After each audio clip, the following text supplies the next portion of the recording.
Is your date truly boring, or do you just lack the art of conversation?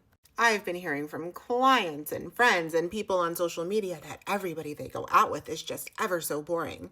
And I just do not believe that there are that many people who are just so utterly boring in the world. Because granted, sure, there are people who are like probably kind of boring, but if you know how to have a conversation, you could probably have an interesting conversation with just about anyone.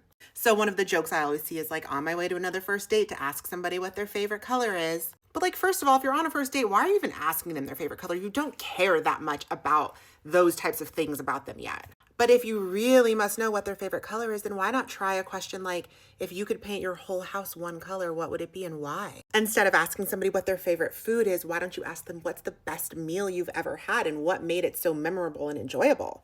Or something like, what's something that you're super passionate about that you never get to talk about? I want to hear you talk about it. Because it's really not always just about the questions, it's about how they're asked. And furthermore, for you people out there who are like, I went on a date with somebody who didn't ask me a single question about myself, then guide the conversation in a way that you get to talk about what you want to talk about too. So let's say they share some information about a hobby they enjoy. You could say, oh, wow, I've never tried that hobby, but my favorite hobby is XYZ, and here's why I like it. Now, of course, at a certain point, if they're not like really trying to engage in back and forth conversation, then you'll know they're either A, truly boring, or B, not interested. But sometimes, especially on first dates, things are a little awkward, things are a little off.